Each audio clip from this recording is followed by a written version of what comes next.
Hey y'all, so I just came to talk to you guys about what we should be focusing on and where our focus should be.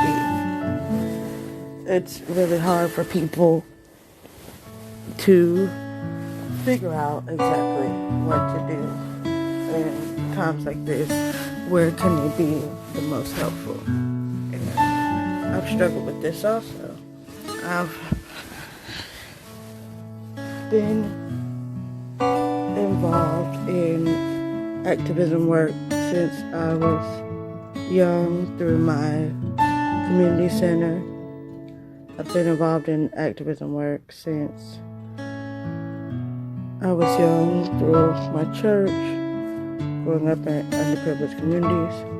And many of you can say, in times like this, it's hard to find out where you should be putting your focus. What do you do when there's so much to be done? And I think it's a good question. Where should we be putting our focus? And how do you narrow that down and make sense of it? So I went from asking those questions out loud to figuring out a way now that works for me to make sure that my focus is where it needs to be and that I'm taking actions when they need to be taken and doing what works best for me. So I encourage you guys to do the same, and I'm going to give you a few tips on where to start. So first, I think we focus on yourself. It has to start with self. And so this is, to me, the trickle-down theory in reverse. You aren't going to start, following the top people and joining what they're doing, We want you to actually work on yourself and figure out those things that you could do better. For instance, within yourself, there may be some ways that you've acted or things that you've been doing in the past that you feel like you could do better. You realize your places of error and you try to correct yourself. You may be someone who is busy all the time, and in order to cater to yourself, you need to focus on self-care. You want to take a moment for yourself, do something nice for yourself, think about your mental health, and put that at the forefront. The third thing I would say when focusing on yourself is clarifying your thoughts, your purpose, how you connect to this movement, how the things that are going on directly affect you. And some people can do this by making a chart or a diagram. Some people can just come up with, thoughts. Or maybe it's an Instagram post. Either way, you want to clarify and kind of plan out how you can connect yourself and your experiences to the movement in a helpful way. So once you've kind of done the self-work, then I think you can begin to engage at the next step, which is a local level. So you want to take a look around your community and find organizations that align with your views, your vision, your values, your experiences. You also can start to donate to your local organizations, your time, your money, your items, your goods,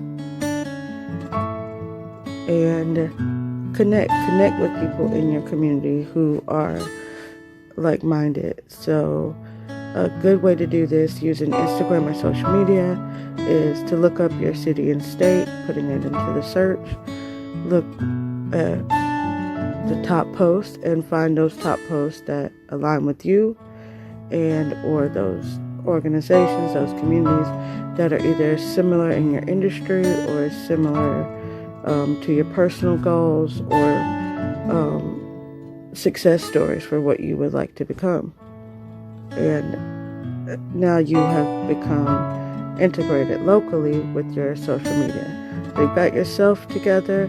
Now you're able to start to impact the people directly around you. And the next step, I think, is to go national. So you want to take it a step further, but you want to be very specific and strategic.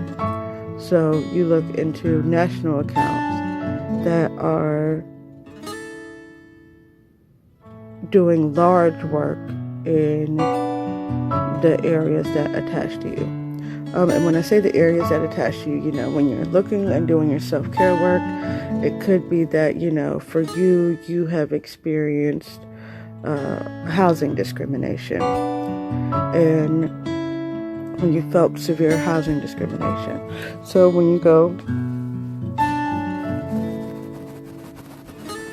to look around, your local accounts and find those accounts who deal with housing discrimination or who are fighting against housing discrimination at your local level. That's following, the housing authority. That's following activism groups. That's following, communities who refuse to practice housing discrimination and people who govern those laws, things like that. And now you can get involved into the conversation. You get the information that is directly related to you, and you find out, when things are going on around you so that you can be there.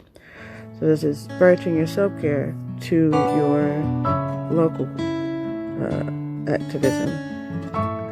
And once you got the local activism stream, then you want to go to the national level. And the national level would be, following the Federal Housing Administration, following national housing discrimination organizations, following people who work within those organizations or whose, movement or activism align with that and have a more national audience. Then I think you would have successfully curated a platform on Instagram or Facebook or whatever social media you're trying to engage with people in.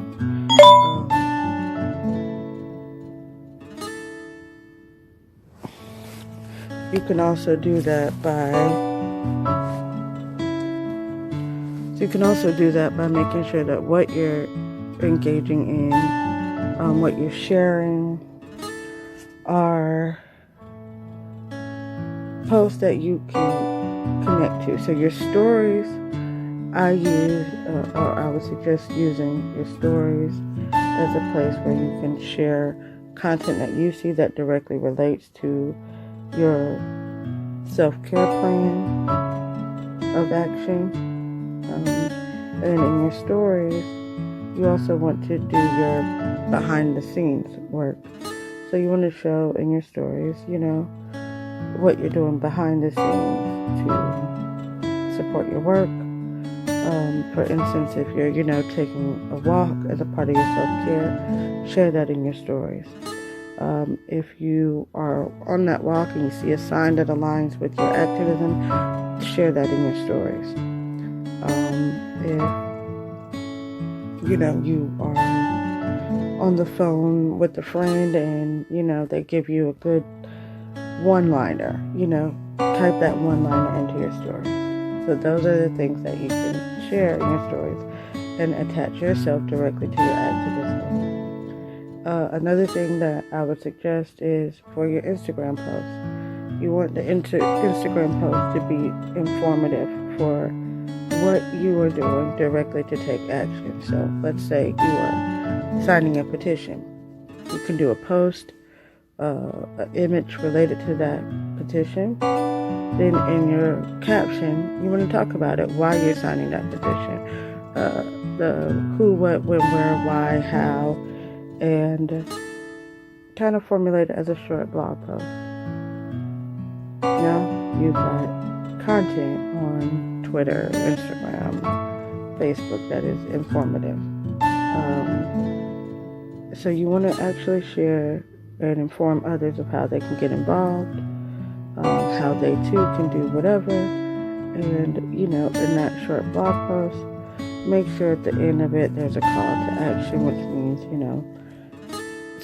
if they want to sign that petition or if they want to attend that rally, what they should do. Another aspect of it on a more national level is having those accounts that inspire you and kind of use those as a guideline as to what you're going to post or what you're going to talk about today, or where, you need to be paying attention to. So the Fair Housing, or let's say the Federal Housing Authority talks about, how they'll be rolling out a national plan to stop evictions. You feel me? Something like that. So if there's something like that, then you can kind of get an inkling to, in your feed, in your stories, your work for today is to align with ways to stop evictions. And, you formulate your content from there. Now, when you're formulating content, you can use the inspiration from the top down. You can use the inspiration from the bottom up. So you can use your inspiration from your self-care, and your local activism, or you can use your national activism to attach to, your forms of self-care. And those are literally ways that you could become a social media activist, becoming relevant in your real community, and becoming relevant on a national stage, connecting those dots, and forming something like Solidarity&Co. So with Solidarity&Co, what we have created is a design shop, what we have created is a YouTube channel, and what we have created is a podcast. All three of those elements are going to be, how we are sharing our work, and we stay focused on those three elements. Self-care, local activism, national activism. Connecting those together helps us to create our brand. And once you have all those elements together, I think you can then figure out your name, you can then figure out your colors, all of the formalities around what it is that you're wanting to do can kind of come once you realize, what it is that you're doing, and hopefully this helps you to formulate, how you can do it and how you can be effective at doing it. And you don't have to be the most smart or most intelligent person in the world. You just have to be a person with a purpose, be a person who wants to share, your good with the world, and be willing to do the work within yourself as well. So I hope you guys enjoyed this video. I thank you all for listening, and I will be posting a few more. I'm going to try to be a little bit more active with these videos for you guys, just letting you know where we're going and how you can kind of do what we're doing, and hopefully you can grow as we're growing. Yo, it's Mo. I am the creator of Solidarity&Co. I am the epitome of Black Girl Magic. I am the host of the Mix of Black Girl Magic podcast. I am a YouTuber at the Yo, it's Mo Though channel, and I create designs with solidarity in mind. Among other things, which I have yet to share with you guys, there's so many layers, and hopefully this helps you to begin your work and let you know how to garner your focus. So again, if you're all over the place, you're not really effectively helping anybody. You don't want to be, today focusing on new tennis shoes, tomorrow focusing on activism, and then on Thursday you're talking about fried chicken. Let's keep your focus and try to align those values, and that will more than likely increase your following, engagement, and help you to be able to share yourself authentically. And my biggest jewel is that I am always available to help. I am here to chat. I am here to further the work and the movement. And if I can help you in any way, hit me up, let me know. Thank y'all for listening to this video. And I will be back with more soon.